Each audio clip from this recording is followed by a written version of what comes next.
네, 안녕하세요. 김동주 선생님입니다. 네, 어,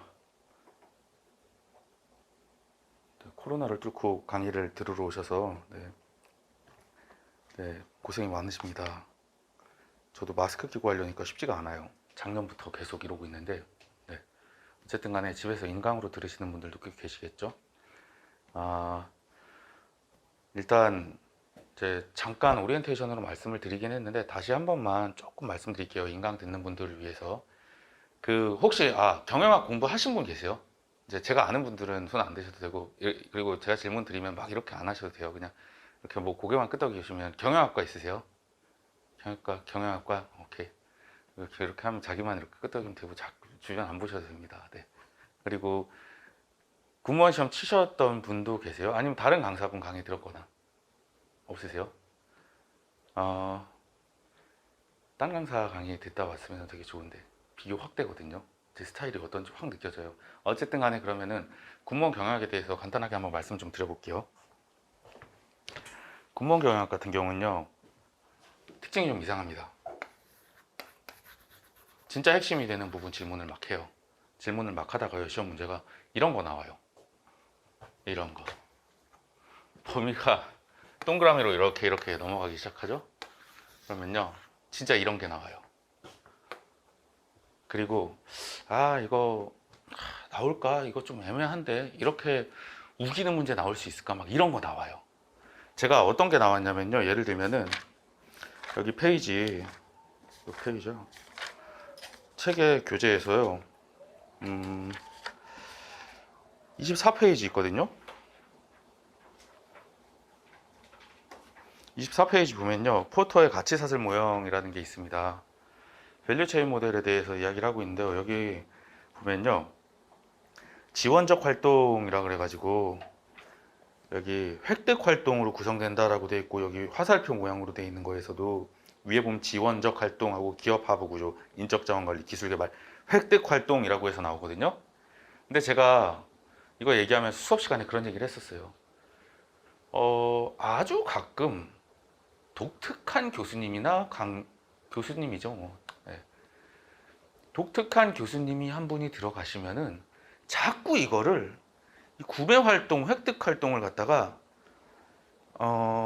본원적 활동이라고 이야기하는 분이 계셔요라고 제가 얘기한 적이 있었어요. 그런 기출 문제도 가끔 나온다고 말씀드렸거든요. 정말 한 명이 들어가서 계속 꾸준히 내는 것 같은데 한 문제 정도 나온 적이 있다, 한두 문제. 그러면서 이런 것까지 내가 말해야 되나 싶은데, 이런 게 나오면은 만약에 지원적 활동이 아닌 것은 지원적 활동인 것은 한 다음에 획득 활동하고 뭐 기술 개발이나 진짜 기술 개발 나왔죠. 아니면 획득 활동하고 인적 자원 뭐 이런 게 나오면 획득 활동을 버리세요라는 말을 한 적이 있었어요. 말하면서도 또 이런 것까지 내가 막 이랬는데 웬걸 나오대? 나와요. 그런 거 나오고요. 음, 그 진짜 이런 게 나오는 거죠. 그러니까 막 뭔가 이단화 같은 문제들이 툭툭 튀어나옵니다. 근데 어찌 됐든 간에 그거는 뭐 기출 문제들도 좀 풀어봤거나 설명 들었던 분들은 뭐 알 수 있는데, 저 멀리 있는 내용들이 자꾸 나오거나 아니면 약간 꼬여 있는 내용들이 좀 나오거나, 그래서 한 이런 문제들 가끔 나와요. 한 두세 문제, 서너 문제 정도 나오거든요. 그래서 되게 말이 많아요. 군무원 준비하는 사람들끼리 이제 만나면은 서로 이 경영학 시험의 난이도에 대해서 이야기하면서 이제 이건 CPA 난이도다, 막 이런 얘기 하거든요. 그럼 또 애들은, 딴 친구들은 또 웃기지 말라고 무슨 CPA 난이도냐 막 이러는데, 그 본질을 말씀드리자면 이런 식이에요. CPA는요 진짜 이 안에서 나옵니다. 근데 이걸 미친 듯이 깊게 내거든요. 그래서 이거 되게 경영학을 좀 깊게 공부를 해서 한다 뭐 이러는데, 이 친구들이 그러면은 군무원 시험으로 오면은 괜찮냐? 그거 아니에요. 왜냐면 얘네들은 이거 듣도 보도 못한 게 갑자기 툭툭 튀어나와. 그럼 막 갑자기 화를 내면서 이거 문제 오류라고 막 이딴 소리를 하기 시작해. 근데 그런 거 없습니다. 네. 어쨌든 간에 근거가 있는 걸 가지고 하다 보니까 쉽지가 않아요, 문제 오류를 끌고 가기도. 그래서 완전 양태가 다릅니다, 군무원 시험은. 근데 그래서 제가 말씀드리고 싶은 거는, 자 여러분 이것까지 공부할 겁니까? 그럼 동그라미를 제가 그리면 이렇게 돼요. 쫙 이렇게. 이것까지 공부를 하면요, 여러분이 나머지 과목들 하는 것보다 경영학에 쏟는 시간이 더 많아야 돼요. 힘듭니다. 그래서 제가 말씀드리는 게 이 부분은요, 어차피 틀리는 문제예요. 그래서 제가 점수를 최고 점수 아주 높게 봤을 때 88점, 그리고 적당히 봤을 때 한 84점 정도로 그냥 놓고 가는 게 현실적이다라는 말씀을 드리는 거예요. 그리고 이걸 그럼 어떻게 접근하느냐? 기출들 가지고 하는 수밖에 없습니다. 여기에서도 이 넓은 범위 안에서 어떤 시험에서도 안 나왔던 게 나왔다? 그럼 그냥 다 같이 틀리거나 찍는 거예요. 현실을 말씀드리는 겁니다. 이걸 갖다가 진짜 제가 막 짜증나는 게 뭐냐면 수천 페이지 되는 책과 막 모의고사를 막 한 4, 50회 나눠주고 줘놓고서 여기서 나왔어요 이러는데 뭐 그래 그럴 수 있지. 근데 그거 못합니다. 그렇게까지 해가지고. 그리고 아주 억지로 맞추는 거야. 막 단어 이름 똑같으면 나왔어요 뭐 이런 식이고, 내가 본 최악의 상황은 안 준 자료 줬다 그러고 막 이렇게 얘기하는 경우도 있더라고요. 너무 좀 약간 쇼킹했었는데 사실 이제 어쨌든 간에 이러다 보니까 결론은 뭐냐면요, 아는 거 무조건 다 맞추셔야 됩니다. 아는 거를 무조건 다 맞춰야 돼요. 여기 교재에 있는 내용 이거 가지고 다 맞추고 들어가죠. 그러면은 무조건 평균 이상은 나가요. 70점대는 일단은 깔고 시작을 할 거예요. 그러니까 제가 말씀드리는 거는 80점대 중후반 정도면 아주 잘했다라고 지금 현실적으로 볼 때 70점대 중후반까지는 어떻게든 끌고 가고 그 위는 이제 객관식 문제 풀면서 얹어 나갈 거라는 거예요. 막 되게 너무 막 이렇게 길을 좀 죽인 걸 수도 있는데 현실적인 점수대를 말씀드리는 겁니다. 네. 그리고 만약에 시험이 좀 쉬워진다 싶으면 진짜로 뭐 100점 만점으로 가는 거고요. 그때는 어차피 상대평가니까. 자, 그래서 조금 말이 길어졌는데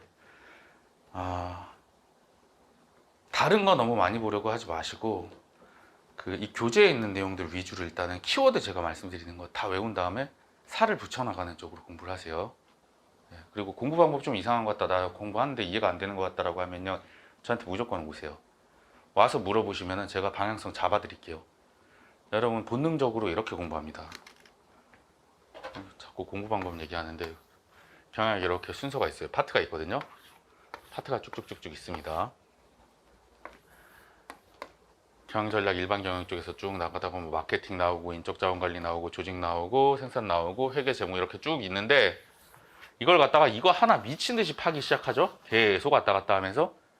근데 이거 판다고 이게 시험에서 그런 게 나오지도 않아. 이런 데서 나온다니까. 그러면 어차피 나가리고 이거 못해. 이거. 그래서 제가 말씀드리는 키워드들을 가지고 간 다음에 거기 살을 붙여가지고 만들어 나가라는 겁니다. 그래서 그 키워드들, 사실 그 키워드가 전부 다 여기 교재에 있는 내용이고 제가 강의하면서 설명해 드리는 것들이 다 키워드가 될 거예요. 그래서 일단 그렇게 진도를 나가도록 하겠습니다. 자, 그리고 최대한 좀 재밌게 하려고 노력하겠습니다. 경영학 진짜 재미없어요. 재미없게 듣기 시작하면. 네. 그쵸.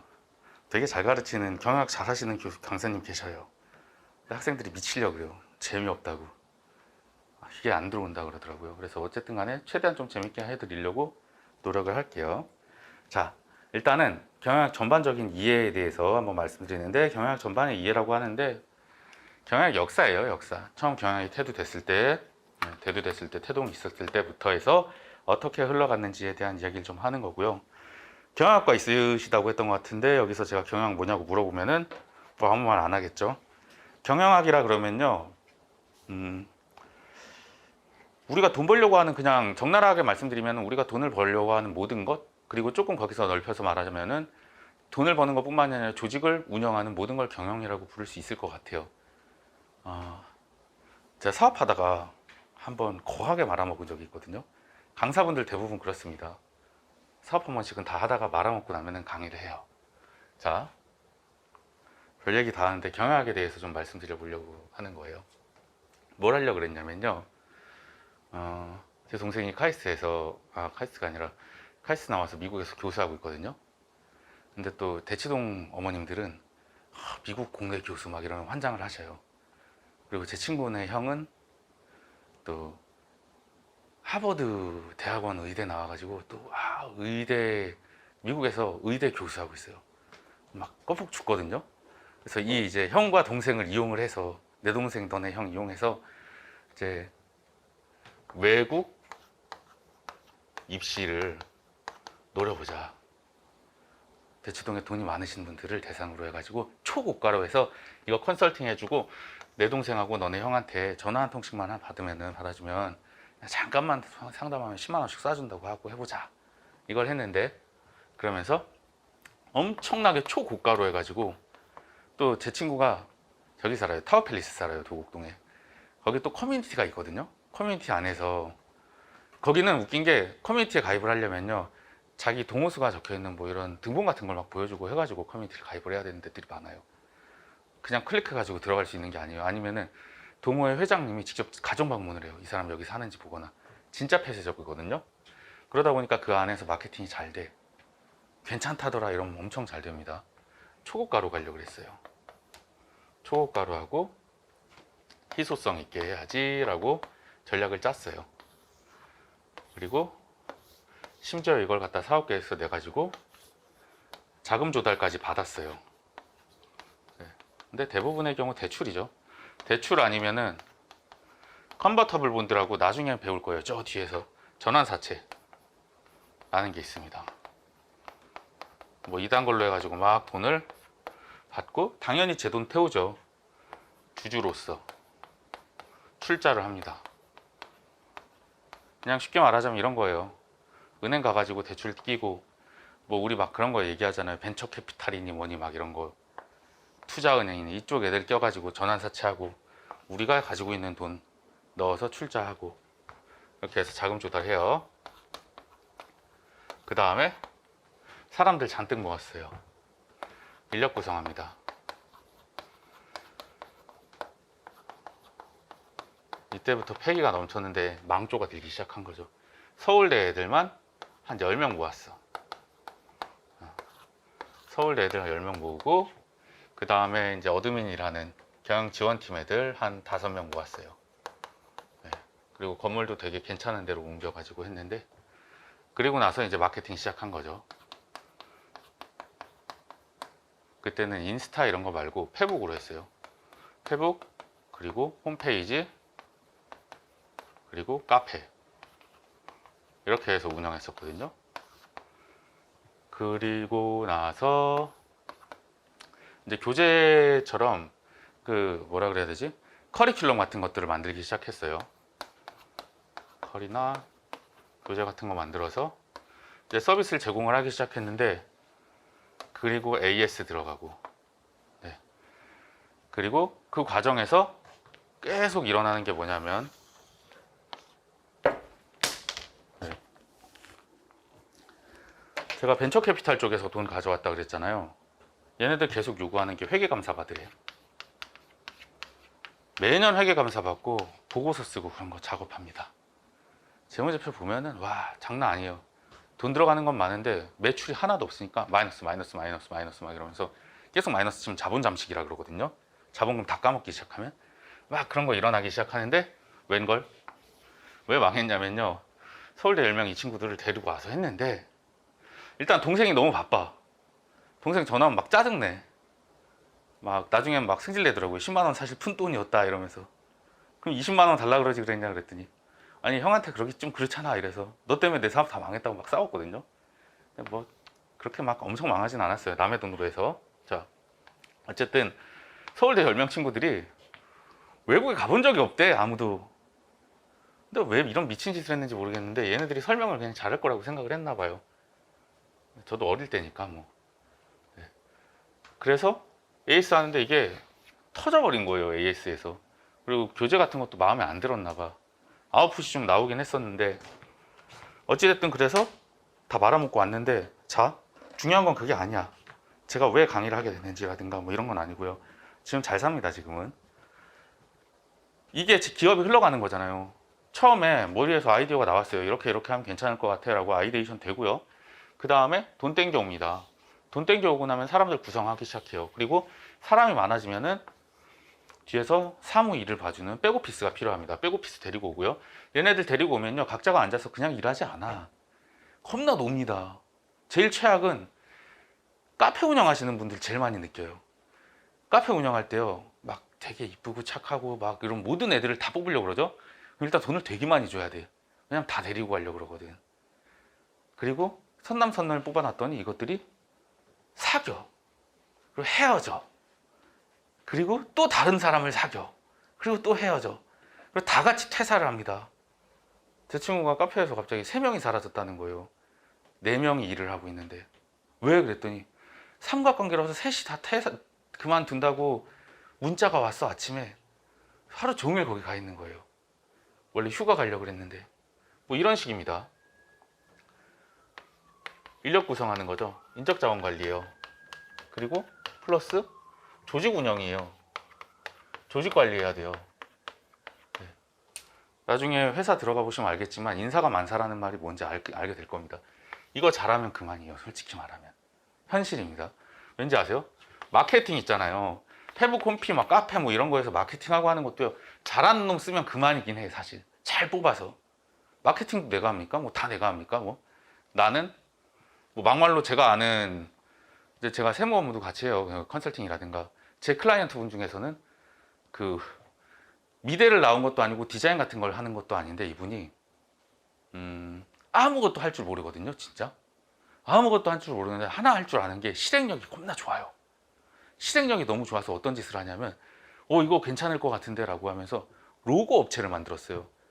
이제 이런 얘기하면은 다음 시간에 안 보이고 막 로고 업체 만든다고 하는 분 계실 수도 있는데, 여러분하고 좀 실행력의 차원이 다릅니다. 이분들은 막 몇 억씩 빌려갖고 그냥 막 베팅하고 인생을 벌어버린 사람들이라서 달라요. 막 얘기 듣고 나도 사업해야지 막 이러면서 때려치지 마세요. 어쨌든 그분도 자기가 로고를 만들어야지 라는 생각을 한 거예요. 로고 회사 만든다 그러더니 돈은 많이 안 들었어요. 돈 뭐 있는 돈 조금 모아가지고 몇 천 가지고 했는데, 몇 천도 아니죠. 한 1, 2천 아마 빌려와서 했을 거예요. 부모님한테. 그리고 사람도 디자이너, 홍대 디자이너 뭐 이런 사람들, 홍대 미대 출신 디자이너랑 몇 명 이렇게 데리고와가지고 지분 조금 줄 테니까 하자 이러면서 데리고 왔어. 근데 되게 잘하는 사람 데리고 온 거예요. 그리고 마케팅도 되게 잘하는 사람 데리고 와가지고 어떻게 좀 동기부여를 잘했어. 우리 회사 진짜 괜찮을 것 같고 막 얘기를 했더니 홀랑 넘어갔네. 그래서 버는 돈의 몇 프로를 주겠다. 근데 너한테 기본급으로 줄 수 있는 건 많진 않다. 이거 마케팅 엄청 하기 시작했어요. 그리고 컬이나 교재를 할 건 이제 로고 만드는 거죠. 로고. 그리고 나서 이제 AS 엄청 잘합니다. 네, CS라 그러죠. 커스터머 서비스라 그래서 그거 하는데 막 얘기를 하면서 거의 뭐 이 세상에서 제일 엄청난 로고를 만들었다는 듯이 막 얘기를 하는 거야. 그리고 회계감사도 회계감사고, 이분은 세금 신고해야죠. 뭐 세무회계라 그래서 어쨌든 간에 장부가 나와야 돼. 세무회계가 됐든 회계감사가 됐든 어쨌든 회계잖아요. 장부 나와야 됩니다. 뭐 얘기하다가 이런 얘기 나왔죠. 인적자원 얘기하다가 나왔구나. 사람만 잘 쓰면요, 솔직히 사람 구성만 잘하면 무슨 사업이든 해요. 네. 어쨌든 그래서 인적자원이나 조직관리 나오고요. 이거 뭐예요? 마케팅이잖아요. 그리고 이쪽은 뭐야? 생산이에요. 저희 사업이 좀 차질이 많았던 이유 중 하나가요. 이거 납기가 안 맞아. 퀄리티를 막 높이려고 하다 보니까 납기가 안 맞아가지고 그 애들 입시 시기가 거의 다 됐는데 미리 좀 보고 싶어 하더라고요. 막 공부도 하고. 근데 납기가 안 맞아가지고 컴플레인이 되게 많이 들어왔었어요. 너무 빠듯한 거 아니냐 이러면서. 그래서 AS 작살나고. 그래서 완전히 박살나 버렸거든요. 그리고 나면 이제 회계감사 받으면 회계감사는 괜찮게 나와. 왜? 지금까지 말했던 거는 정량적인 숫자에 대한 얘기가 아니거든. 근데 한 1, 2년 지나니까 이제 매출 떨어지면서 박살이 났죠. 근데 왜 지었지? 네. 이게 전부 다 경영학의 내용들이에요. 처음에 있는 이건 뭐예요? 전략이에요, 전략. 여기 보면은 20세기 초의 경영학 뒤로 넘어가면은 뭐 여러 가지 이제 이론들 나오고, 최신 경영학 이론이라 그래가지고 18페이지에 나옵니다. 네, 18페이지 나오고, 경영 전략 22페이지에 4번 챕터. 여기 보시면 이제 상황 분석하고 여러 가지 내용들 나옵니다. 포터란 아저씨가 산업구조 분석을 통해서 상황이 어떻게 흘러가는지 분석을 하고, 가치사슬 모형을 통해서 또 기업을 분석을 하고, BCG 매트리스라는 걸 통해서 전략을 짜고 하는 이 전략에 대한 이야기예요. 자, 하나씩 지우면서 얘기해 볼까요? 그럼 경영 전략에 대한 부분이죠. 그리고 자금은 재무 쪽입니다. 재무 관리에서 뭘 가르쳐 주냐면요. 대출을 할지, 전환사채를 쓸지, 아니면 주주로서 직접 출자하는 게 좋은지, 뭐가 좋은지에 대한 이야기를 하는 거예요. 재무 관리에서 배우는 큰 내용 중 하나가 그거예요. 그리고 이거 투자하면 얼마 벌 수 있는지, 이거 결국은 돈 벌겠다고 하는 거 아니에요. 얼마 벌 수 있는지 상상을 하는 거예요. 예측을 하는 거예요. 저도 그걸 통해서 포캐스팅을 해서 벤처 캐피탈 애들한테 돈 땡겨온 거예요. 애들 완전 욕하죠. 막 사실은 이제 제 친구들도 있고 한데, 야, 너 믿고 투자했다가 나 잘리게 생겼다고 회사에서 막 그래가지고, 어쨌든 뭐 돈 많이 쓴 건 아니라 가지고 다 이렇게 퉁쳐주고 끝내긴 했는데, 자, 재무관리 나왔죠. 그리고 이거 전부 다 매년 세금 신고하면서 회계장부 만들어야 돼요. 아니면 주주들한테 보고도 해야 되고. 회계 나오잖아요. 재무관리 회계했죠. 전략하고, 그리고 나면 이제 남은 게 마케팅하고, 인적자원 관리하고, 조직 관리하고, 생산 쪽이죠. 교재에 있는 거 가지고 교재 목차 가지고 이야기를 할 걸 그랬나? 자, 그러면 목차 한번 보세요. 맨 앞에 파트 1 얘기했죠. 경영 전반적인 흐름에서 경영 전략 이야기했고, 그 다음에 재무관리 이야기했고 파트 7, 그리고 회계 이야기했고 파트 6, 남은 거 지금 파트 2 남았죠. 마케팅 우리 하잖아. 여기서 마케팅 합니다. 그리고 인적자원관리 있었죠. 인사관리 파트 3, 그리고 파트 4로 가면 조직관리죠. 요거 나와요. 인적자원하고 조직관리. 그리고 나면 남는 게 생산입니다. 납기를 어떻게 맞출 것인가, 퀄리티를 어떻게 보장할 것인가 라는 거거든요. 그리고 마지막에 곁다리로 하나 남는 게 희한한 게 하나 있습니다. 맨 마지막에 파트 8 경영정보 시스템이라는 게 나오거든요. 제가 말씀드린 거에 경영정보 시스템 없었어요. 경영정보 시스템은요, 우리 같은 이런 꼬꼬마 회사들은 안 해. 우리 같은 회사들은 하는 게 아닙니다. 아니라기보다는 할 수가 없어. 경영정보 시스템을 만들어야 돼요. 막 구축을 해야 돼. 그러다 보니까 우리 회사가 매출이 막 수백억이 돼버렸으면 한번 했을 수도 있지. 기회가 없었습니다. 근데 어찌됐든 간에 파트 8은 이래저래 치이는 파트입니다. 일반 경영학에서 이게 시험에 진짜 안 나와요. 뭐 공기업 같은 데 준비하는 친구들도 그렇고요. 회계사 시험도 그렇고요. 얜 막 쏙 빠져. 이게 시험에 들어가는 경우가 노무사 시험하고 몇 개 없어요. 근데 그러다 보니까 강의를 많이 안 합니다. 근데 이것도 알아두세요, 여러분. 경영정보 시스템에서 나오는 건요, 뻔한 게 나올 가능성이 높아요. 늘 뻔한 게 나옵니다. 그래서 그 뻔한 거 몇 개만 외워주시면은 훨씬 큰 도움이 될 거예요. 뻔한 거 아니면 말도 안 되는 게 나와요. 정말 뻔한 거는 제가 여기 적어 놓은 것들이 있거든요. 몇 페이지 안 돼요. 지금 10페이지로 끝나잖아요. 252에서 262까지니까 그 10페이지 안에서 우리가 맞춰야 될 것들만 놔뒀고, 그게 한 절반 정도는 그걸로 나올 거고요. 그리고 그 이외의 건 시사 용어가 나옵니다. 제일 제가 어처구니가 없었던 게, 제가 경영 강사들도 시험 치면 100점 절대 못 맞아요 라고 얘기하는 이유가 이런 거예요. 여러분, USB의 B가 뭔지 아세요? 이 B가 뭔지 안다는 거는 여러분 이 시험을 쳐봤다는 거야. 이 기출문제를 봤거나. 이게 경영정보 시스템의 문제였어요. USB의 B는 버스더라고요. 버스입니다. 네.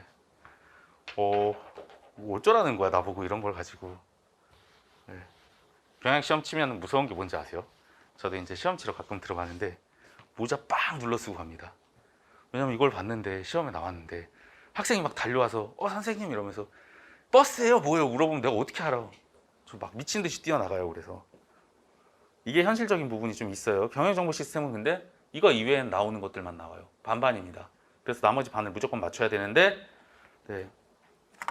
지금 이제 시작이다 보니까 오늘 자꾸 다른 데로 좀 튀면서 이야기를 하고 있어요. 그래서 어쨌든 간에 경영학은 이런 거다라는 거 정도 알아두세요. 회사에서 돈을 벌고 망해가는 과정까지, 혹은 계속 흥한 걸 유지하는 과정에서 일어날 수 있는 모든 걸 다 다루고 있다라는 거예요. 그리고 경영학 전공한 친구들 있으면 그 친구들이 경영학을 잘할 거라는 생각을 버리세요. 경영을 잘하지도 않고요. 경영학 시험을 잘 보지도 않습니다. 그분들은 조모임에서 프리라이딩을 진짜 잘합니다. 그거밖에 없습니다. 조모임만 제가 한 100번 넘게 했거든요. 경영학 해보신 분들 아실 거예요. 조모임 겁나 많이 시킵니다. 그래서 너무 쫄지 마시고요. 다 똑같다는 생각 가지고 접근하시면 돼요. 그래서 20세기 초의 경영학으로 가볼게요. 자, 배버의 관료제부터 이야기를 좀 할 건데요. 제 경영학은 약간은 러프하게 가르쳐 줍니다. 어떤 뜻이냐면은 살짝의 왜곡이 있어요. 경우에 따라서는 있는 그대로 하기 시작하면 시험에 나오지도 않는데 여러분이 막 되게 복잡하게 생각해야 되는 경우들이 있어서 시험에 나오는 걸 수업 목적상 좀 한목적적으로 가르치려는 걸 목적으로 하고 있거든요. 그래서 막 스토리도 만들어서 얘기도 하고 뭐 이런 거 있을 거예요. 그냥 그래서 그러려니 하고 넘어가면 좋습니다. 자, 어쨌든 간에 배버의 관료제에 대해서 이야기를 해보자면요. 경영학이 왜 생겼을까요? 경영학은요, 원래 경영이라는 거는 사업하면서 잘 되고 망하고 하는 거였잖아요. 그러면은 사업은 옛날 옛적부터 했을 거 아니야. 지금 이거 경영학이라 그래서 배번이 뭐냐면서 서양에서 계속 나오는 건데 동양에서는 사업 안 했나 그럼? 다 있었단 말이에요. 우리도 막 봉익임선달 같은 사람들 보면 미친 사업 했던 사람 많아. 결국 사업은 계속 있어 왔습니다. 뭐 옛날 옛적에도 물물교환하면서도 사업을 했을 거 아니에요. 경영이지 그것도. 부족 경영하는 것도 경영이라고 그러는 거고. 근데 이 경영학이라는 학문이 나오기 시작한 게 뭐냐면요. 이 생산량 발전 추이를 보면 이렇게 돼요. 쭈쭈쭈쭈 하다가 하나쯤 해볼까? 퉁 튀어나옵니다. 이게 이제 뭐 불의 발견. 떨어지진 않지. 퉁 하고 간 다음에 또또또또또 가다가 뭐 철의 발견, 쇠의 발견 뭐 이런 식으로 뚱 가다가 갑자기 뻥 하고 튀는 게 있습니다. 뻥 하고 튀어버리는 게 산업혁명이에요. 옛날 옛적에는 진짜 막 아무리 열심히 노력을 해봤자 사람 손으로 하는 거잖아요. 한계가 있었단 말이에요. 집신으로 놓고 얘기를 할까요? 집신을 열심히 꼬았어. 우리 아빠가 집신을 열심히 꼬았는데 하루에 막 미친 듯이 집신을 꼬아도, 아니면 뭐 배가 고프니까 빵으로 할까? 빵을 미친 듯이 구워도 몇 개 못 구워. 한 열심히 구워봤더니 한 30개 구웠어. 화덕에서 막 굽고 했더니. 근데 우리 아들내미가 저기 뭐 어디 맨체스터에 있는 무슨 대학교 어디를 갔대. 또 이름도 처음 들어본데 산업공학과 뭐 하는 데인지도 모르겠어. 산업도 모르겠고 공학도 모르겠고. 산공과라는 데를 딱 갔다 오더니 아빠 이렇게 손으로 이거 하고 있다가는 손 사라져. 진기기관이란 걸 내가 만들어 왔거든. 들었거든. 이거 할 수 있어. 나만 믿어. 아빠 근데 돈이 좀 필요해. 집 좀 팔자. 미친 소리를 막 하기 시작해. 근데 또 우리 아들내미가 대학생이라니까, 대학교 졸업했다니까, 그래 네 말 믿고 딱 한번 해보자. 그래 인생 다 걸고 간다.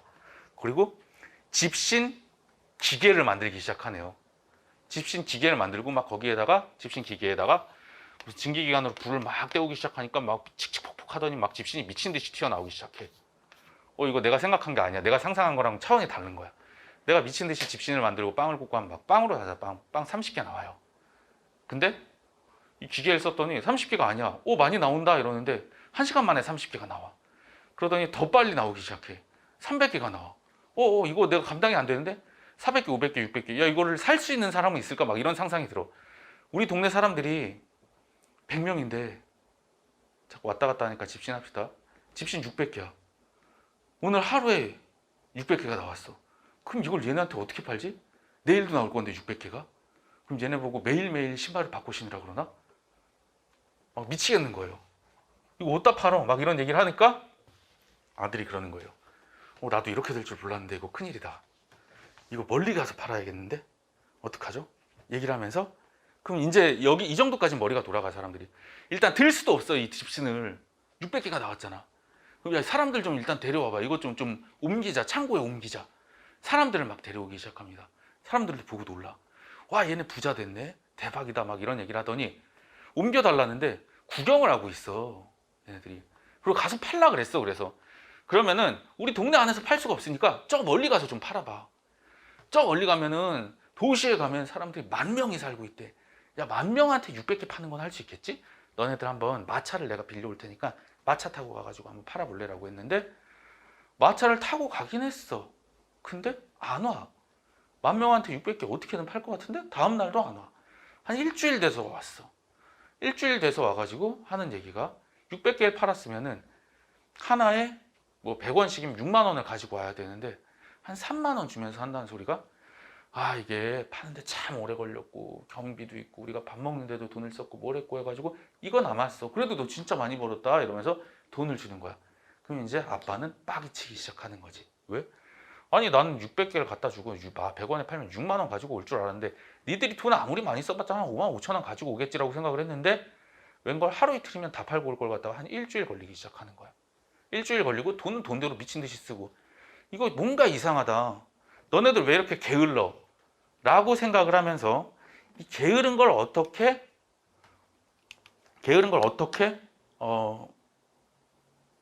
조지지라고 생각을 하면서 그냥 얘기를 합니다. 게으른 걸 어떻게 바로잡지? 이렇게 생각을 하면서 얘네들 어떻게든 일을 좀 시켜보려고 쪼아대려고 고민을 하는데 배벌한 사람이 처음 등장해서 이런 이야기를 하는 거예요. 짠 하고 삼각형을 그리기 시작하는 겁니다. 이거를 경영학의 첫 시작이라고 보는 거예요. 얘네들 너무너무 직원이라고 네가 뽑았는데 사장님 네가 직원이라고 뽑았는데 너무너무 게으르잖아. 그래서 삼각형을 딱 그리고 하나, 둘, 셋, 넷, 다섯 쭉쭉쭉 해서 1, 2, 3, 4, 5, 6, 7, 8, 9까지 하면 대충 느낌 오죠? 1급에서부터 9급까지 쭉 나오네요. 자, 그렇게 한 다음에 위에서부터 밑에 애들을 조지기 시작하면 될 거야 라고 이야기를 하는 거예요. 군대 같은 데 가면 똑같죠. 제가 제일 싫어했던 게 뭐였냐면은 저도 뭐 막 때리는 군대는 아니었습니다. 저 공군 나왔는데 그래서 전 군무원에 대한 기억이 되게 좋아요. 이분들은 진짜 널널해. 공군 주식회사라고 했어요. 저희끼리. 공군도 오산에서 계획부서였거든요. 일단 솔직히 말씀드리면은 저는 유격이라는 게 뭔지 몰라요. 받아본 적이 없어요. 막 뭐를 해야 된다고 막 하면은 자꾸만 그럼 거기 저희 중령분이 처장님이셨는데 처장님이 동주 지금 일해야 된다고 PPT 만들어서 내일까지 올려야 된다고 미친 거 아니냐고 막 욕하면은 아무 데도 안 가. 그래도 뭐 화생방은 좀 하긴 했다. 공군은 화생방 좀 많이 합니다. 어쨌든 근데 군대에서 그래도 제일 싫었던 게 뭐냐면요. 때리진 않아.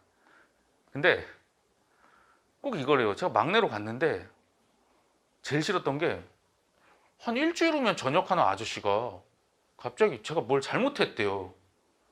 저 생긴 게 이상하대. 갑자기 하는 얘기가 내 밑으로 다 모으래요. 내 밑으로 다 모으려면요. 다 모입니다 진짜. 막내 찌끄레기인 저부터 이렇게 해서 막 모이거든요. 위에서 이러는 거예요. 딱 이 말 하고 나갑니다. 발로 아주 빵 쳐고 전부 다 미쳐 돌아가네 막 이러면서 나가. 뭐가 미쳐 돌아가는지 아무도 몰라. 그럼 밑에 애들이 이제 뭐 이유 없어. 주어와 목적 없습니다. 미친 거 아니야 이러면서 막 얘기를 하기 시작해요. 그럼 저는 죽을 것 같은 거예요. 이걸 한 50명한테 한다니까? 그럼 나는 뭘 해야 되는지 모르겠지만 열심히 살아. 무조건. 뭘 하라 그래도 열심히 삽니다. 집에 있을 때는 그렇게 안 해요. 막 그냥 빈둥거리고 놀았는데 이때는 5시가 되면 저절로 막 눈이 떠져. 놀라운 일이야. 눈이 떠지고 막 청소를 하면서도 그렇게 열심히 할 수가 없어요. 제 인생에서 제일 열심히 살았던 것 같거든요. 그게 이거예요. 베버가 만들었다니까. 나쁜 새끼가. 삼각형 만들어갖고 위에서부터 조지는 구조를 갖다가 베버가 만들었고 정확히는 이전에도 있었죠. 이전에도 피라미드식으로 해서 위에서부터 밑으로 내리 찍는 건 있었는데 베버가 이걸 이론으로 만들어 버린 거예요. 너네들이 삼각형으로 조지는 거는 아주 똑똑한 귀족들이 이렇게 너네들을 갈굴 때 하던 건데 자 내가 알려줄게 라고 하면서 삼각형의 구조를 이야기를 하기 시작했고요. 이걸 관료제라고 부르는 겁니다. 관료제를 통해서 계층을 분리해서 효율성을 강화시키는 겁니다. 위에서 밑을 쪼아대야지 효율성이 강화가 돼 라고 이야기를 하고 있는 거예요. 자, 그래서 목적에서 베버의 관료제 같은 경우는요, 효율성을 강화한다라는 말이 있어요. 네 번째 줄쯤 보면은 이 효율성을 강화한다는 게 상당히 중요하다는 거 알아두세요. 네. 그리고 계층을 분리한다라는 것도 알아주시고요. 그 다음 특징은 지금 제가 말씀드리는 그 뉘앙스로 그대로 가져가시면 됩니다. 공무원 집단 생각하시면 될 것 같아요. 권한 계층이 구분되고요. 그리고 업무 처리의 규칙과 문서화를 통해 매뉴얼화 시킵니다. 여기서는 밑줄 쳐줄게요. 이 정도 밑줄 치면 어떨까 싶어요. 권한과 권한의 계층이 구분, 그리고 업무 처리와 업무 처리의 규칙과 문서화. 그리고 두 번째 줄로 쭉 가면요. 매뉴얼화 시키고 이렇게 분리된 각 계층의 업무에 따라 각 개인은 분업합니다. 분업해서 일을 하고 그리고 분업을 한다는 건 뭐랑 연결이 되냐면요. 각자가 자기 맡은 일만 하는 거잖아요. 업무의 전문화가 됩니다. 업무가 전문화가 되고요. 그 다음에 요거는 기억해 두세요. 앞에 내용까지는 전부 다 논리적으로 천천히 생각하면 그럴싸해 라고 하는데 관료제하에서는요. 종신고용을 보장을 합니다. 밑에 애들을 계속 쪼아대는 대신에 장점이 하나 있어. 종신고용이 돼요. 뭔가 여러분이 지금 시험 치고 있는 거랑 되게 비슷하지 않아요? 어지간하면 종신고용 되지 않나? 차로 사람 치지 않는 이상? 네. 저희 와이프도 군무원 한다고 난리예요 지금. 군무원 할지 공무원 할지 난리 치고 있어서 성남 비행장 갈 수 있으면 군무원 하라 그랬어요 제가. 어쨌든 간에 네, 여러분하고 시험 같이 치러 들어갈 수도 있습니다. 원래는 올해 치려고 그랬는데 자기 해놓은 게 하나도 없대. 그렇겠지. 네. 제 강의를 듣는데 제 강의가 아니라 제 강의 들으려고 그래서 제가 듣지 말라 그랬어요.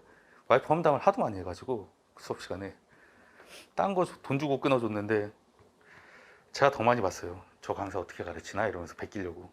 자 어쨌든 간에 종신고용입니다. 이 당시에는 오늘 지금처럼 무한경쟁의 시대라고 볼 만한 상황은 아니었어요. 왜냐면은 경제성장이 너무 잘 되다 보니까 제가 아까 그림 그렸었잖아요.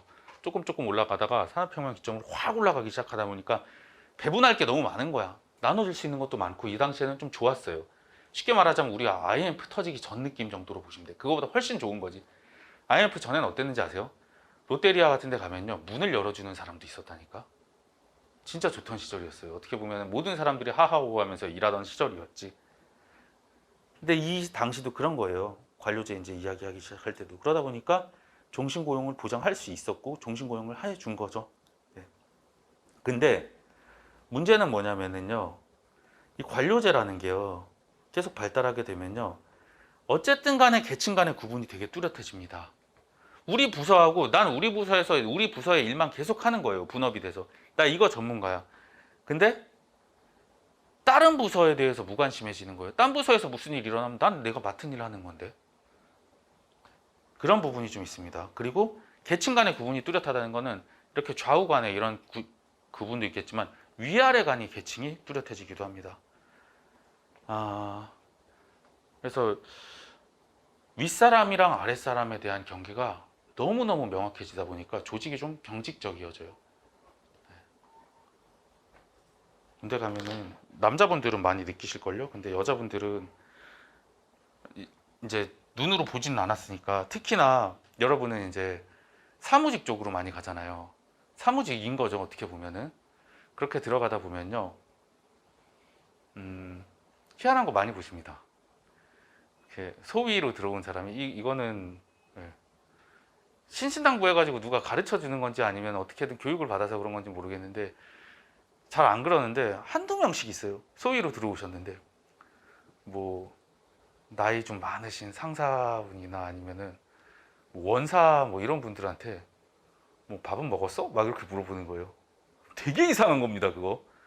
이분이 어쨌든 직급은 낮은데 직급은 분명히 낮아. 직급은 낮은데 연세가 지금 나이가 50대 막 이런 분한테 갓소위면 20대거든요. 뭐 밥은 맛있게 먹었어? 막 물어보고 있는 거야, 뒷짐지고. 그럼 이제 갑자기 저희 처장님이 그러셨어요. 처장님 중령이라고 그랬잖아요. 쟤 좀 잠깐만 데리고 오라고. 데리고 가면은 한 30분 정도 막 얘기를 해요. 그럼 잔뜩 주눅이 들어서 딱 나와서 뭐 이사님 죄송합니다. 제가 좀 말 실수를 한 것 같아요. 막 이러고 찐따가 돼서 나와, 쭈그리 돼서. 근데 그게 그 소위가 막 그렇게까지 하는 이유가 뭐냐면요. 이 계급이 이렇게 있으니까 어쨌든 간에 이 라인 상으로는요. 자기가 위다 이거야. 근데 이런 분위기로 가는 겁니다. 네, 요새 그러진 않아요. 사람 사는 데라서.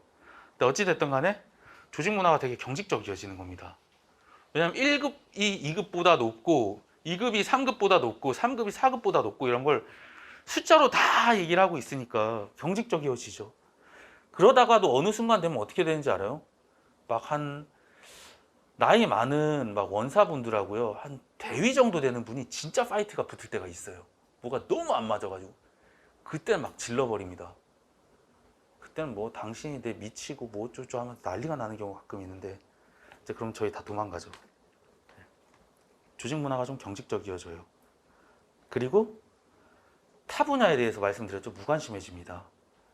그쪽은 그쪽 일이고 우리 쪽에서는 그렇게 안 해요라는 얘기를 하는 거예요. 동사무소 같은 데 가면 그래요. 주민센터 같은 데.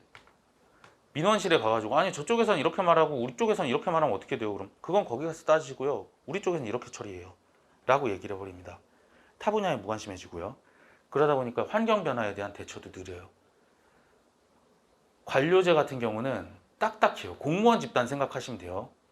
아무리 빠르게 움직이려고 해도 공무원 집단하고 저런 애플이라든가 구글 같은 데 생각하면 구글하고 누가 더 빠르게 대처하겠어요? 환경에 대해서.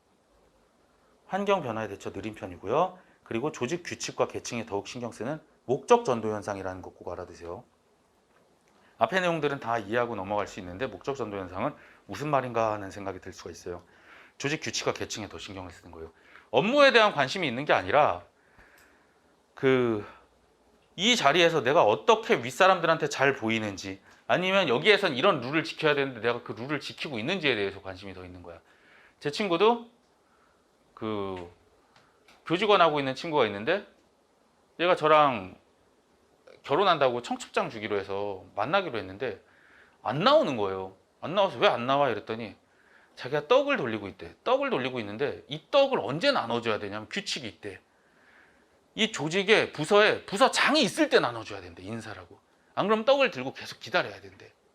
뭐 미친 소리야, 빨리 나눠주고 와. 나 지금 1시간째 기다리고 있어. 이랬더니 그걸 어기면 찍힌대요.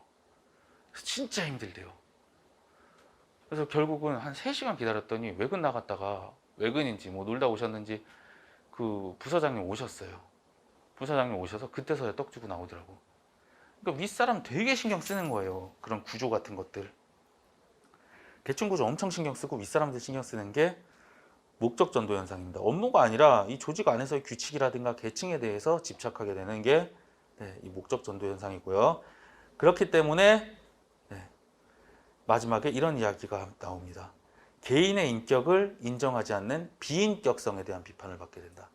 이 비인격성에 대한 비판은요, 꼭 알아두세요. 이거는 베버의 관료제라서가 아니야. 관료제라서가 아니라 베버의 관료제든 테일러의 과학적 관리론이든 페올의 일반 관리론이든 포드의 컨베이어 시스템이든 이 앞장에 나오는 경영 초반의 효율성을 중시하는 이런 기조에서는 항상 나와요. 사람에 대한 게 배려가 하나도 없어. 너는 9급에 있는 이 인간이니까 이런 일을 해 라는 이야기만 하고 있는 겁니다. 너는 7급 사람이고 이 부서에 있으니까 이 일만 해. 다른 거 신경 쓰지 마. 이런 이야기를 하는 거예요. 얘는 부품이 되는 거야. 그 삼각형 안에서의. 근데 어찌 됐든 간에 일을 너무 잘하기 시작하는 거야. 이 당시에는요, 막 사람이 어떻고 뭐 인격이 어떻고 이런 거 생각 안 해. 돈 잘 벌면 장땡이던 시절이었던 거예요. 애들이 너무 게을렀는데 이 삼각형을 도입을 하고 나니까 막 자기네끼리 퉁탕퉁탕 하면서 막 윗사람이 아랫사람 막 조져대고 하더니 일도 막 절반 시간 만에 끝내고 너무 좋은 거야. 그래서 이거 혁신적이다라고 하면서 그 이후에 사람들이 발전을 시켜나가기 시작합니다. 테일러의 과학적 관리론이라는 게 그런 내용이거든요. 조금만 이야기하고 잠깐 쉴게요. 한 5분 정도만 더 이야기할게요. 테일러라는 사람이 사실 베버로부터 시작을 했다라고 하는데 그럴싸한 이야기들은 이제 테일러에서 나오기 시작합니다. 테일러라는 사람이 과학적으로 관리를 해야 된다라고 해서 과학적 관리론이라는 걸 만듭니다. 어쨌든 이것도 태업이에요. 태업. 너무너무 사람들이 게을러서 태만하게 업무를 수행을 하는데 얘네들 그럼 어떻게 좀 일을 많이 시킬까라는 이런 이야기를 하고요. 이런 의문에서 과학적 관리론이 시작되고요. 이거 해결하는 방법으로 성과급을 주는데 여기다가 교재엔 차별성과급이라고 나와요. 차별성과급이라는 걸 적어주세요. 그냥 성과급이 아니라 차별성과급입니다. 이건 나중에 심화할 때 조금 더 이야기를 할 건데요. 시험 문제가 어렵게 나오기 시작하면요. 테일러의 과학적 관리론은 뭐 일반 성과급이라든가 뭐 이런 식으로 말을 이상하게 할 거예요. 테일러의 과학적 관리론은 성과급을 인정하였으나 차별성과급에 대해서는 부정적이었다든가 뭐 이런 식으로 이야기를 할 수 있는데 차별성과급입니다. 일 많이 하면 남들하고 차별해서 더 많이 돈 줄게 라는 게 차별성과급인 겁니다. 네.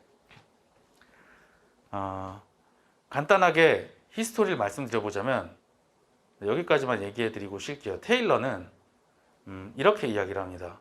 연구를 정말 열심히 해서 뭐 베버가 어쩌고저쩌고 뭘 했고 막 이야기를 하는데 사람들이 소문을 들었어. 베버를 신봉하는 이런 경영 그 사장님들이 막 삼각형을 만들어서 애들을 조지더라, 미치겠다 막 이런 얘기를 하는데 우리 사장님은 안 그런 것 같아, 좋아 이러는데 갑자기 사장님이 나와서 이런 이야기를 하는 거예요. 얘들아, 너네 중에서 일 제일 잘하는 친구 한번 나와볼래? 왜 그러지? 상 주려고 그러나? 우리 사장님 너무 좋으니까 라고 이야기를 하면 막 자기네끼리 막 얘기하면서 이 친구가 제일 잘해요 하고 불러요. 그럼 앞에 나와봐 이러고서 너 그럼 일하는 거 한번 보자, 한번 해볼래? 와, 이 친구도 이 기분이 좋으니까 막 보고 있으니까 더 열심히 하는 거야. 막 뚱땅뚱땅 하면서 열심히 하는데 옆에서 누군가 적고 있어. 망치를 들어서 망치 흔드는데 5초, 그리고 탕탕탕 3번을 내리찍네, 3번 내리찍는데 10초, 10초 후에는 나살 조이네, 나살 조이는데 5초, 이런 식으로 막 분석을 하기 시작하는 겁니다. 각자의 시간과 동작을 다 분석을 하기 시작하더니 이제는 막 이제 얘가 이렇게 열심히 잘하니까 박수 쳐줘라고 할 줄 알았는데 갑자기 사장님이 미친 소리를 하는 거야. 자, 얘가 제일 잘한다 그러는데 너네 얘보다 더 열심히 해. 얘보다 더 잘해서 얘가 일을 3분 만에 끝내는데 3분보다 빨리 끝내지? 그럼 돈을 많이 줄게. 3분보다 빨리 끝내 라고 이상한 말을 하고 가버립니다. 이게 테일러의 과학적 관리론이에요. 인류 노동자를 과학적으로 분석을 해서 시간이 얼마나 걸리는지를 분석한 후에 얘보다 더 열심히 일을 해서 아웃풋이 좋으면 차별 성과급을 주겠다라는 거예요. 근데 이게 대박이 터졌어요. 이전에는 일당제로 정해진 거야. 노가다판 가보시면요, 저 한 2번 가고 말았거든요. 진짜 도망쳤어요. 죽을 뻔했어요. 이건 내가 의지가 부족한 게 아니라 너무 힘들어. 딱 갔는데 막 열심히 그거 한 것도 없어요. 그냥 어깨에 저거 벽돌 들고 그냥 나른 거야. 뭐 한 게 없어. 근데 아저씨들 계속 옆에서 얘기하더라고요. 또 어린애 와가지고 또 뭐 얼마나 했냐고 물어보더니 몸 다 상해가지고 간다고, 열심히 하지 말라고 계속 그런 얘기를 하는 거예요. 뭔 소리야, 막 난 배운 대로 어릴 때부터 열심히 살았으니까 해야지 이랬는데 죽을 것 같은 거예요. 아저씨들이 월화수목을 계속 나올 수 있는 이유가 있었어. 이분들은 어차피 일하고 나면 돈 받는 거 똑같거든요. 그러니까 적당한 선까지만 그냥 하고 말더라고요, 다들. 그냥 몸 챙겨야지. 미친 듯이 일하면 죽는다니까요, 정말로. 근데 그거야. 돈 받는 게 똑같았거든요, 이전에는. 일당 한 10만 원 주고 말면요, 적당한 선에서 일하고 그냥 집에 다 가는데 갑자기 너네 일을 더 하면 돈을 더 줄게라고 이야기를 하는 거예요. 근데 이 당시의 태업은 지금의 태업과는 상상할 수 없을 정도의 태업이었던 거예요. 막 이렇게 뭐 어떤 예를 들면 뭐 이런 거죠. 제가 어느 나라라고 말을 하기가 좀 그런데 아시아권의 어떤 나라에 제가 갔는데 와, 이렇게 게으르게 사람들이 일할 수가 있구나 싶을 정도로 게을러. 사람이 사라졌어. 사람이 사라졌는데 안 나타나. 한 3시간 있다 나타났어. 어디 갔다 왔냐고 그러니까 막 얼버무려. 근데 알고 봤더니 가족들이 놀러 왔어, 회사 앞으로. 그래서 가족들하고 나가가지고 밥 먹고 카페에서 막 수다 떨고 얘기하면서 한 3시간 있다 온 거예요. 그러고 나서 오후엔 또 나가. 오후에 뭐 다른 회사 친구가 왔대. 한 2-3시간 있다 와요. 장난 아닙니다. 그리고 한 5시 되니까 출근하려고 각 잡고 있어. 뭐 이러다가 한 30분 지나니까 그냥 튀어나갔어. 술 마시러 가지 나보고. 막 이렇게도 살 수가 있구나 사람들이 막 이런데 그런 분위기야. 너무너무 태업이었는데 그러다 보니까 생산을 한 10개 정도 하는 거야. 하루 동안 열심히, 나 진짜 열심히 일했어 이러는데 저 태업의 기준 하에 10개를 생산을 하는데요, 성과급 준다 그러면 좀 돈이 아깝잖아요. 10개 생산하고 얘가 10만 원 받아가요. 눈 딱 감고 이야기합니다. 너 성과 잘 나오면 돈 진짜 많이 줄게라고 이야기를 해요. 그래서 얼마까지 많이 줬냐? 20만 원을 준 거야. 2배나 줬어요. 여러분 월급이 200인데 400 받는다고 생각을 해보세요. 미친 듯이 많이 받는 것 같죠? 근데 이 20만 원을 준다 그랬더니 애들이 어떻게 일을 하는지 아세요? 사실 이거 한두 시간이면 할 수 있는 거야. 바짝하면 1시간이면. 근데 돈을 2배 준다니까 애들이 눈이 동그래져가지고 대박이다, 진짜 열심히 해봐야지라고 했더니 얘네들이 얼마나 놀았던지 40개를 만든 거야. 이러면 사장님 입장에서는 어때요? 내가 사장님이면요, 그냥 한 놈 쓰고 3명 자르는 게 나아. 그럼 20만 원에 40개를 만들 수가 있잖아. 이 당시에 테일러의 과학적 관리론 실험의 시절에 태엽은 말도 못하게 진짜 사람들이 일을 안 했던 거예요. 10개밖에 못 생산을 못하는 척을 하다가 돈을 좀 더 준다니까 조금만 노력을 했더니 40개가 만들어지는 거야. 그럼 보세요. 월급은 2배가 됐지. 월급은 2배가 됐는데 생산은 4배가 됐어. 근로자들은 땡큐지. 돈 많이 받으니까 2배나 받았어. 내 연봉이 3천이던 애가 6천이 됐어. 갑자기 고액 연봉자가 되고 사장님 입장도 땡큐야. 돈을 2배를 줬더니 애들이 만들기를 4배를 만드는 거야. 너무 좋잖아요. 줄 수 있어. 얼마든지 더 줄 수 있어. 이렇게 만들어주면은. 그래서 차별성과급은요. 테일러 같은 경우는 다시 돌아와서 할 겁니다. 돌아와서 다시 다음 시간에 할 건데 반드시 알아둬야 되는 단어가 있어요. 이 단어를 모르면 시험장에서 여러분 혼자 틀린다고 보셔도 돼요. 전체 시험장 안에서. 그 사실도 아니야. 5페이지 보시면요. 특징에 저기 밑에 보면 하나, 둘, 셋, 네 번째 줄에 노무비는 감소시키는 하고 고임금 저노무비라는 말을 밑줄을 쳐주세요.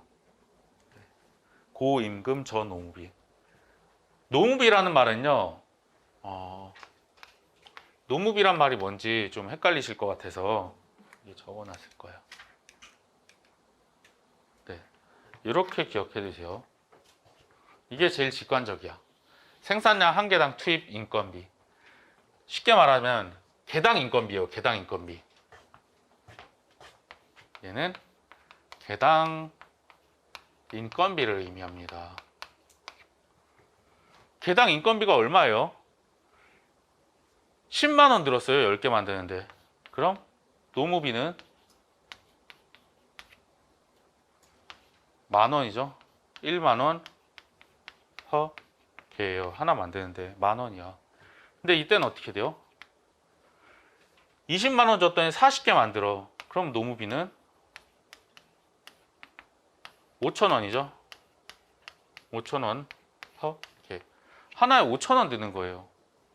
사장님은 이게 중요한 거라니까. 너 그럼 이거 하나 만드는데 얼마 드니? 10,000원이요. 너 그럼 이거 하나 만드는데 얼마 드니? 5,000원이요. 왜 이렇게 싸게 먹혀? 잘 모르겠어요. 애들한테 월급을 2배씩 줬더니 이렇게 돼버렸어요. 지금 이 상황은요. 테일러는 엄청난 걸 이뤄낸 거예요. 근로자들은 임금을 많이 받습니다. 고임금이에요. 근로자 최고죠. 2배씩이나 받고. 사장님은 최고야. 고임금 저노무비예요.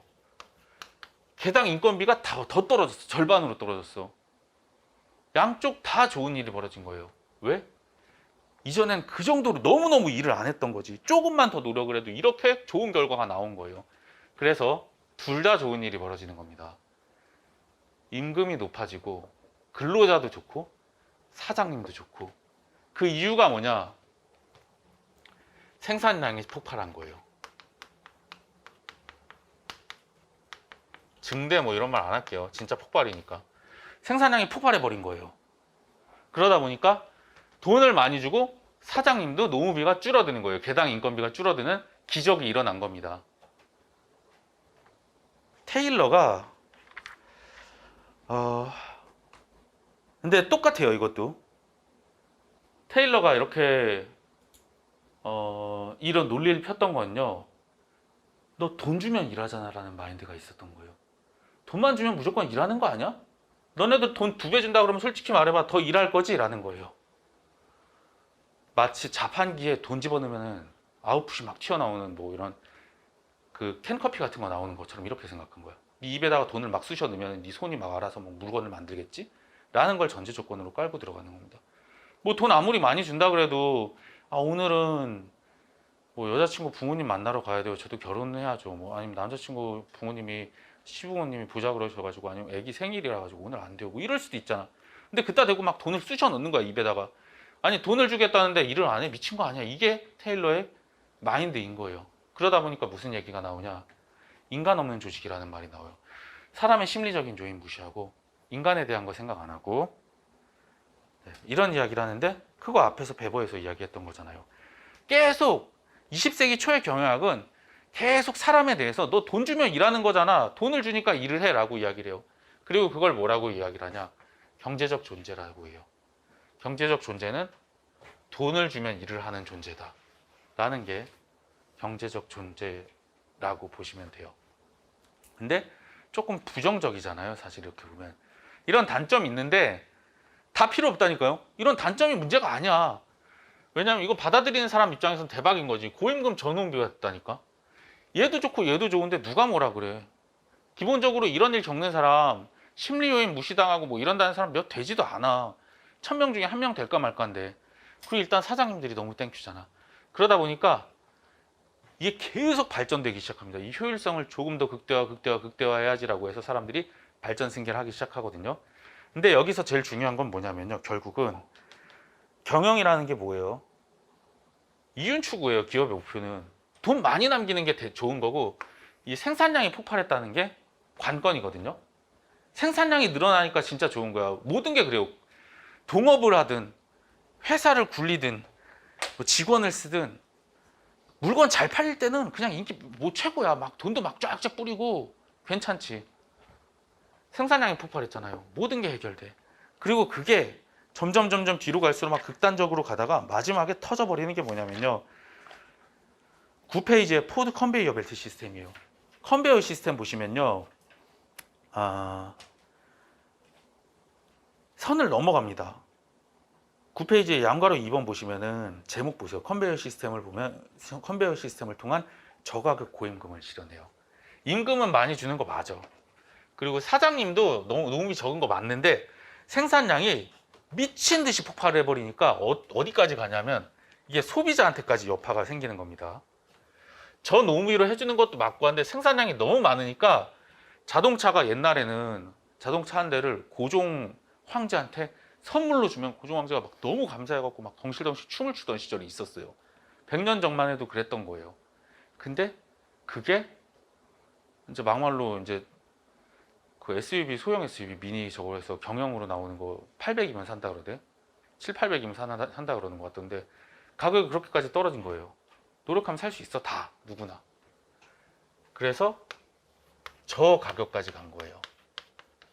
이렇게 되면은 너무 생산량이 많아지니까 누구까지 좋아진 거냐?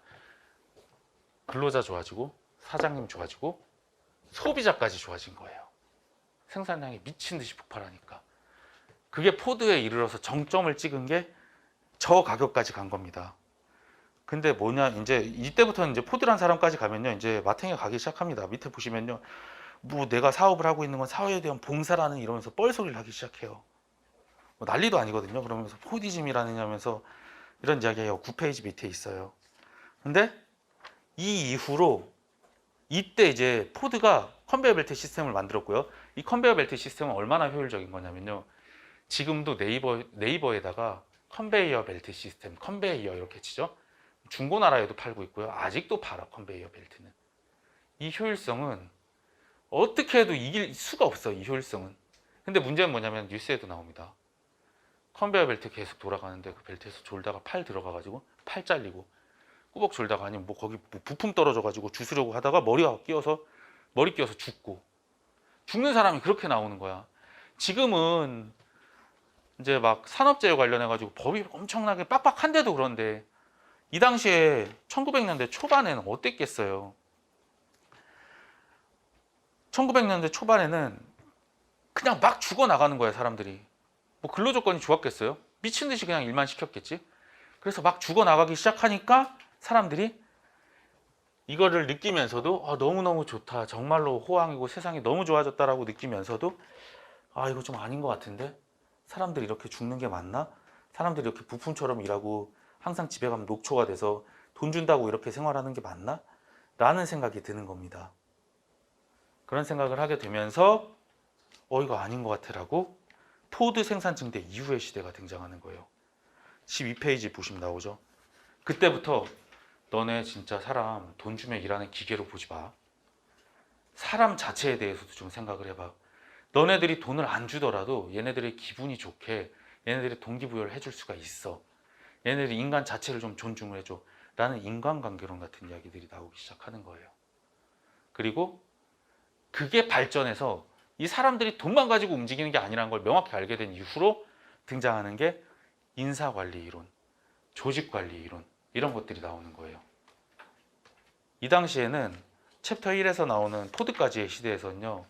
그냥 어떻게 쪼아대면서 어떻게 일을 시킬지 이 게으른 인간들, 이기적인 인간들을 갖다가 어떻게 막말로 조질지만 생각을 했던 이론인 거예요. 전부 다. 근데 뭐 조지든 어쨌든 간에 생산량이 미친 듯이 늘어나니까 막 승계를 하는 거야. 사람들이 저 이론 조금만 더 발전시켜서 어떻게든 사람들 더 쪼아서 어떻게든 생산량 늘려봐야지 라고 하는 게 포드 직전까지에 있었던 사조예요. 그래서 이렇게 생각을 좀 해주시면 되고, 테일러 과학적 관리론 세부적인 내용 조금 더 할 건데 잠깐 쉬고 할게요. 잠깐만 쉬겠습니다.